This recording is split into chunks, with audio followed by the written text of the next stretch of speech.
Welcome, adventurers from across time and space. 5 creators have been brought together from across the internet for one purpose and one purpose alone: to travel through time and have a good time doing it.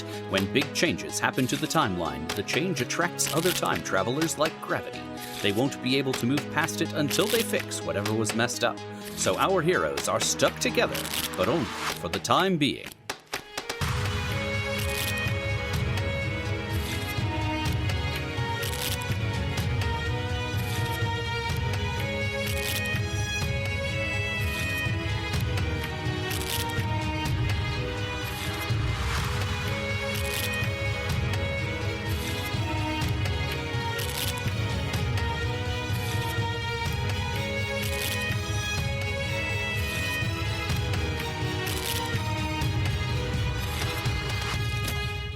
Hello and welcome to For the Time Being. This is a continuation of the single-handed story, and I am very excited to be bringing it back to you once again. For those of you unfamiliar or coming in on this episode, please do head back to the previous episode for the beginning of this story if you are so inclined. Otherwise, I am Ansel Burch, the Indecisionist, and I will be your sole player in today's actual play episode.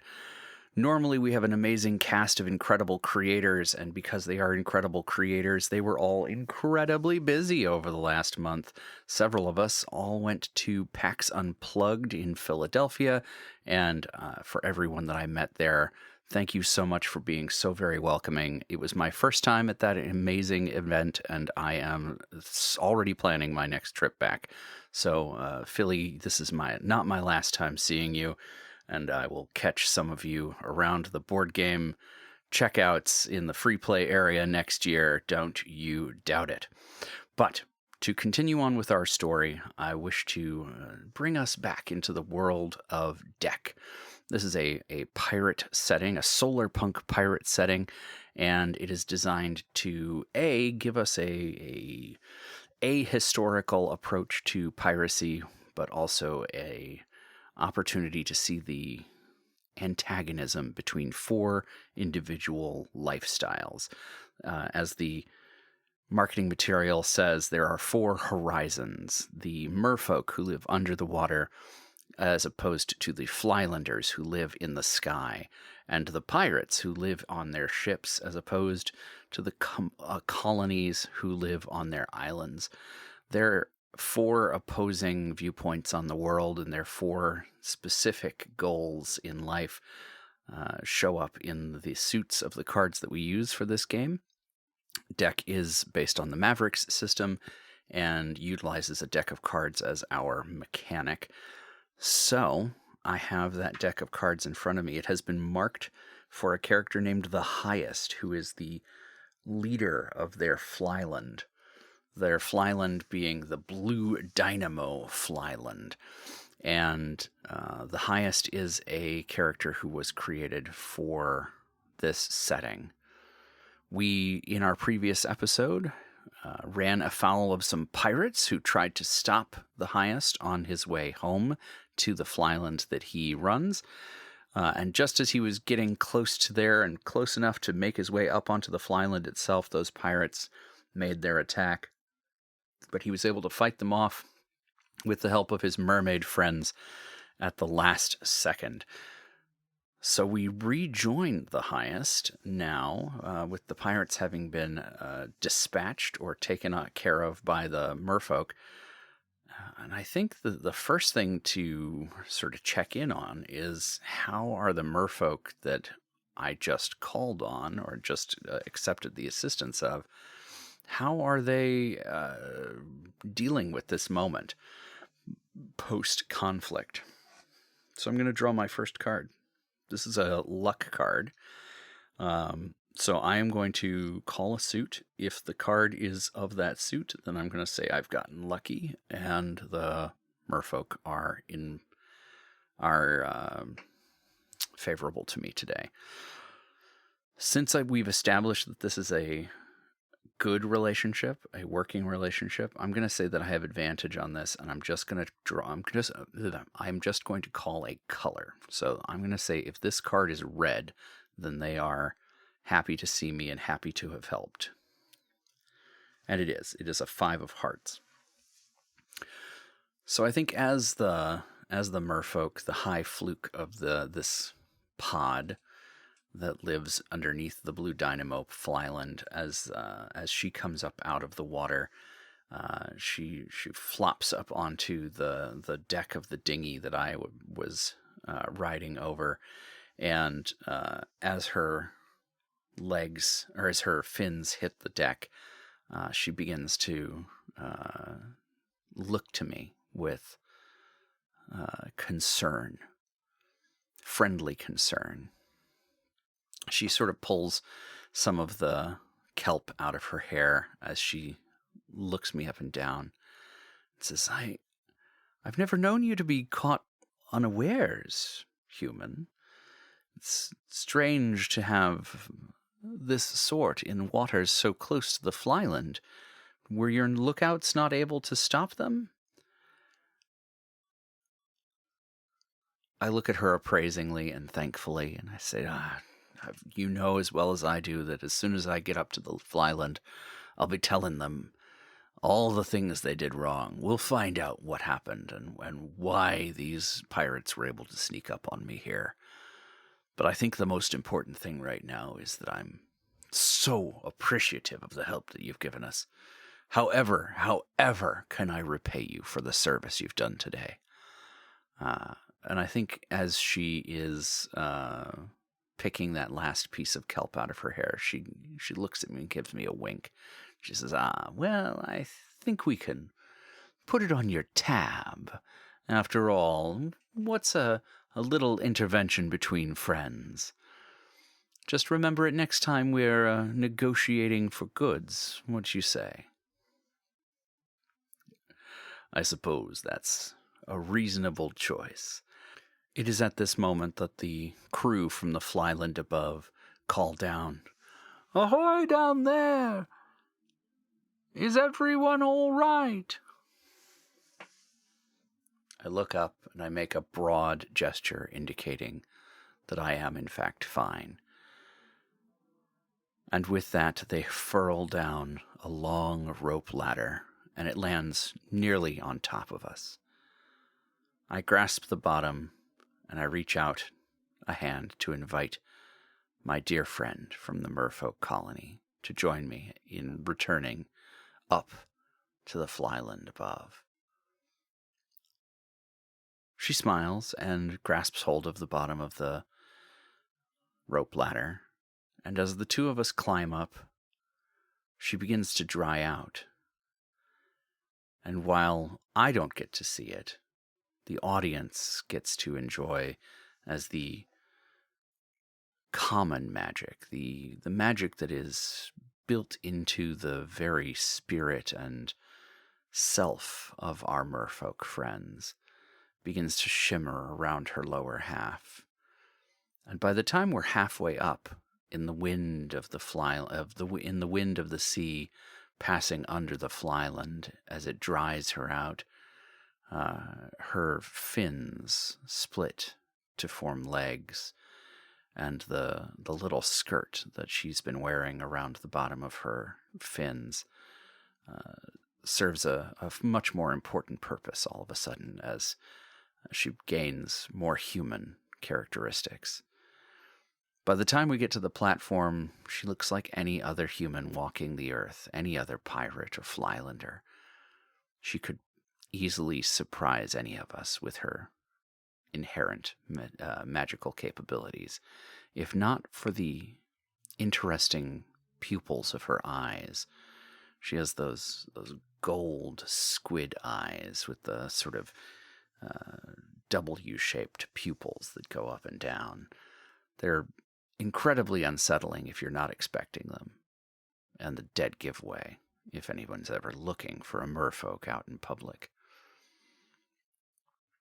As we get up onto the deck, the crew are looking suitably ashamed of themselves.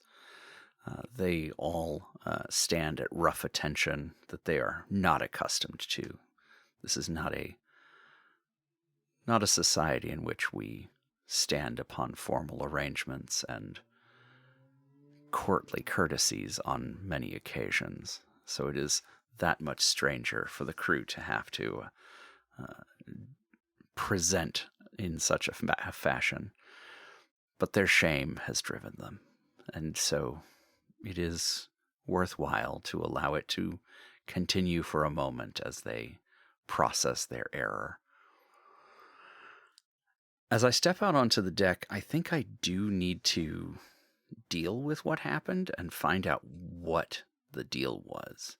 So this is a conflict, but not like a violent conflict or an upsetting conflict. It's more of I need an opportunity to suss out if there's anything going on with my crew that would have caused them to make an error like this. Is there a mole? Is there a problem? Was there something going on? Is there a mutiny afoot even?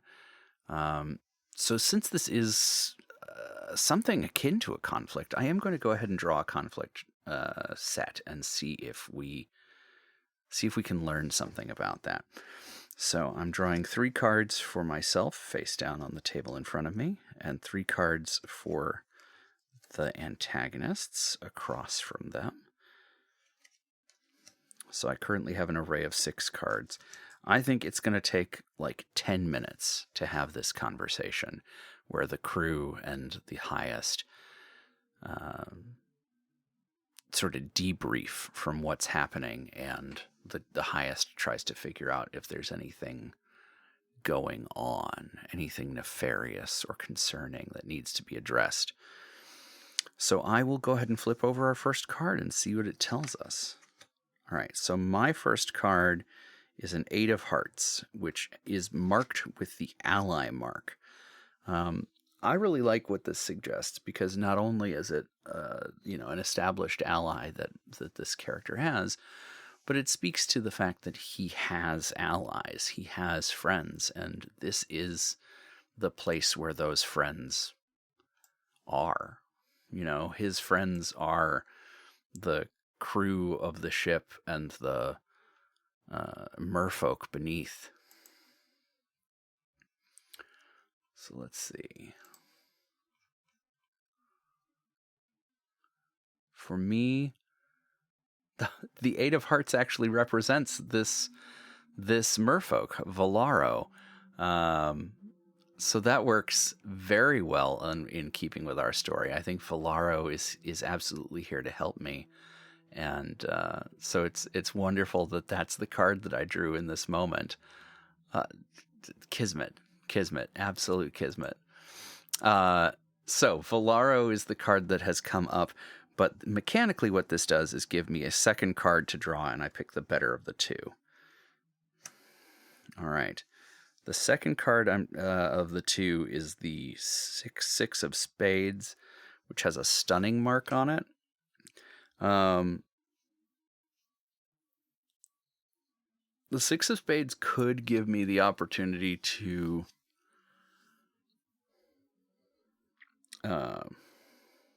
remove one of the crew's cards from the set. And at my table, the ties go to the players, in this case, the protagonists.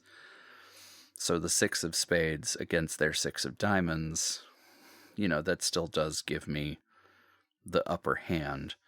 But I think I am going to forego that stunning mark and instead stay with this 8 of hearts. But I do want to acknowledge as well that the 6 of diamonds being the suits that we associate with the Flylanders, very appropriate. This is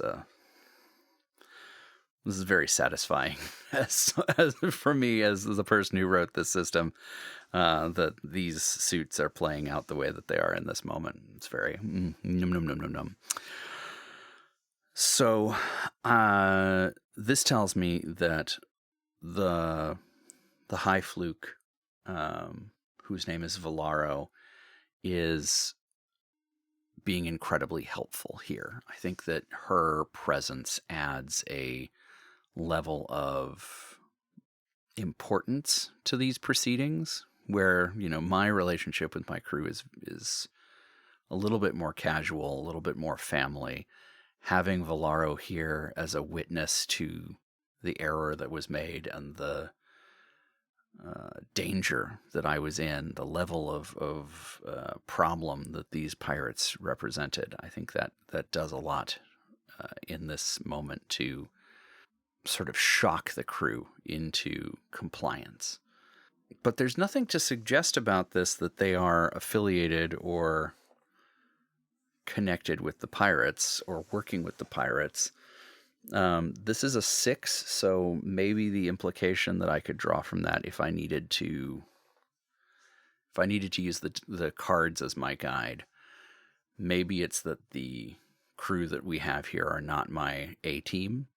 These are the lower ranked guys and crew members who are, this is the squad you put on when you're not expecting anything. So maybe that's the real takeaway, is that we need to make sure that we're interspersing the A team and the B team a little bit more or something like that. But they're not going to be able to withstand me in this first beginning as I walk up and down the line of them, inspecting their stance, asking questions. What did you see? What happened? Well, they just came up on us at the last moment. We didn't see them down there. The lookouts were all awake and everything. Perhaps they used some manner of magic, something to sneak up on us, or perhaps they distracted us with a red herring or something. But we didn't see anything to suggest that was happening. I'm going to flip the next card. So since this whole conflict is supposed to take 10 minutes, I can say that each of these cards is going to take 3 and 3.33 minutes to pass over. So this little bit of conversation and walking up and down the deck, that's 3 minutes worth of business. Okay, this is interesting. So now I have a 10 of clubs, which is clubs are associated with colonials. And the Queen of Hearts for the antagonists, which means that there is something that they are winning about in this moment. Now, I could interpret that as, because we associate hearts with the merfolk, perhaps they get Valero's backing or endorsement. Hey, yeah, they seem to really be telling the truth. This checks out with what my people said. We didn't notice the pirates until it was too late either. Or it could mean that they are somehow hiding something and getting away with it. As much as I would love to heighten the conflict in this moment, I think it is a better story for the Flyland to be more united.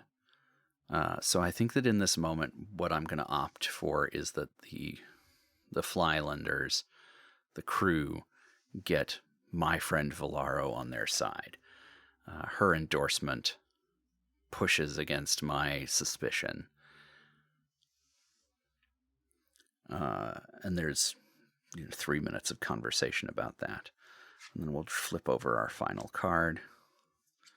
I have a King of Hearts, and they have a 7 of clubs.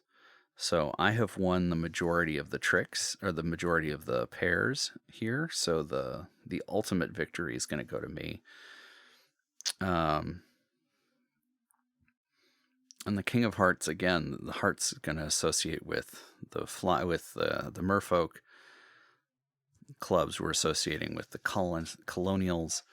So I don't think there's a strong situational connection there, aside from saying that I think, again, my connection with the merfolk and my understanding of their culture gives me back control, but also I think gives me that perspective. If my friend Valaro says that her folk didn't see them, knowing them as well as I do, that tells me that there was nothing to be seen. I believe, I trust, I am connected with the merfolk. And this tells me that there is something bigger afoot, that these pirates got here without tripping anybody's awareness, without alerting my crew, without alerting the merfolk. That's a concerning development. That's a bigger issue.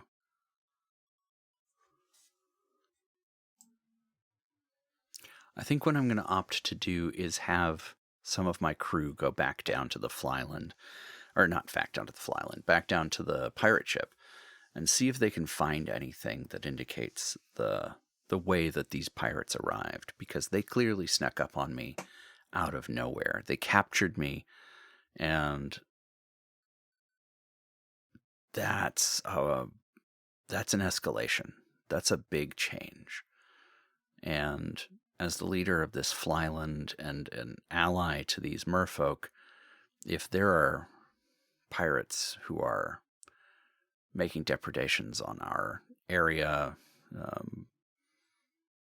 doing this sort of brazen attack on a leader, no less, that's disconcerting. That's worrisome. Something must be done. So I send my crew down, and we'll resolve that in a moment. When they come back, we'll see what they were able to get back. But I think that for you, dear listeners, we should explore this Flyland a little bit. So the highest strides across the steel deck of the Flyland, taking in with a deep and happy breath the sort of musty, rust-filled air that he has come to call home. These Flylands are like enormous floating industrial rigs that are held in the sky through the magic of some long-forgotten technology.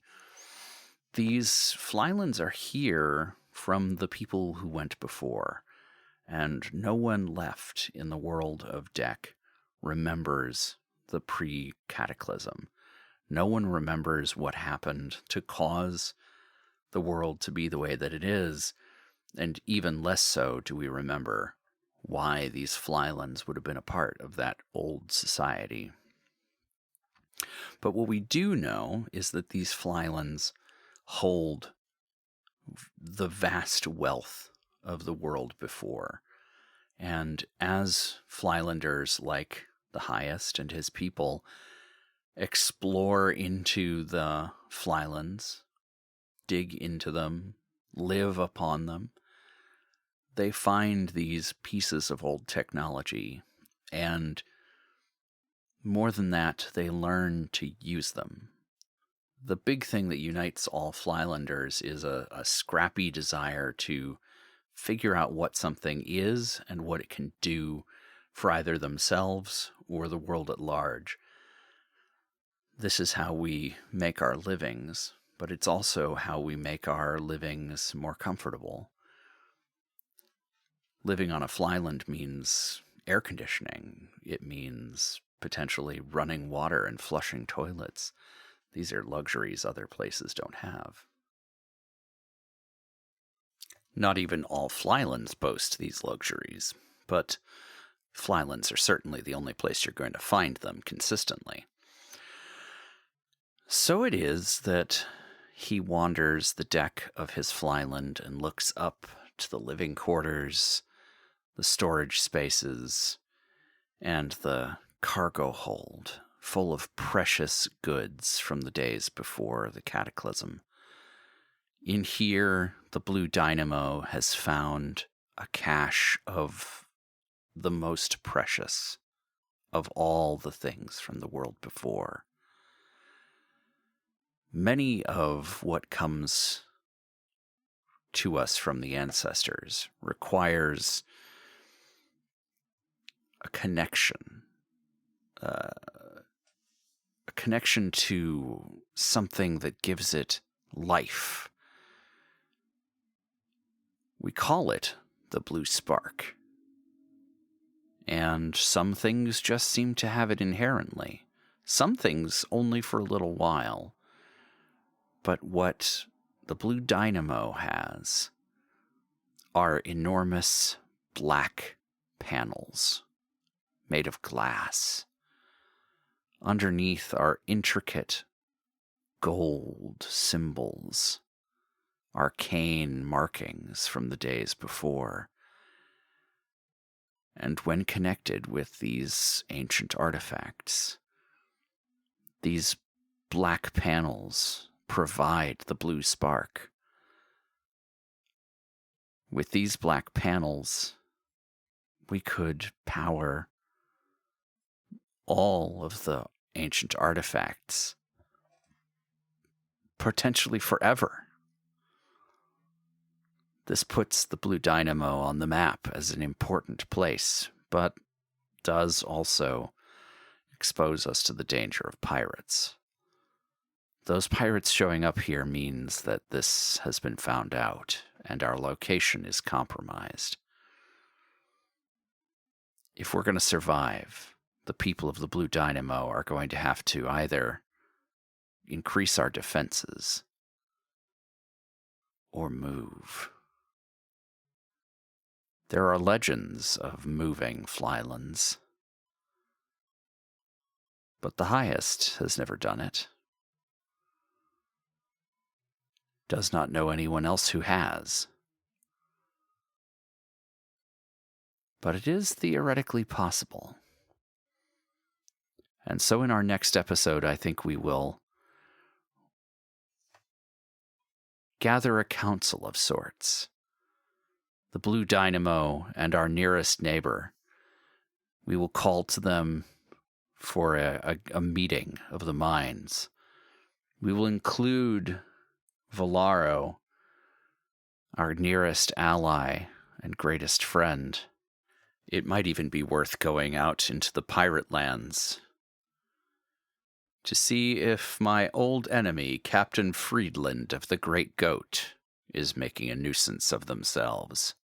Perhaps that's where this is all coming from. They've never forgiven me for the tryst we once had. Sabine Bickford is Alfalfa Centauri on Instagram and Threads. Sarah Moore is at Pixies and Pins on all of the social media channels and at pixiesandpins.com. You can also check out her Sarah's Table live streams on Twitch at Pixies and Pins. Omar Burgos is at Tailweaver. Check out his work on the Tale of D20's TTRPG channel. More information at ataleofd20s.com. Ben Banks is at DJ_Blindian on Instagram and SoundCloud. I'm Ansel Burch, and you can find me at The Indecisionist on all of the meta properties and on Bluesky. Special thanks to Cameron Avesk Davis for the song you're hearing now and at the beginning of the podcast. This has been an Indecisionist production. Go to Indecisionist.com to find more of our work, including my monthly gaming event, TTRPG Pickup Con, and my other time travel podcast, Time to Party. As you travel at 1 second per second, take some time out for these intrepid adventurers. They may be in trouble, but only for the time being.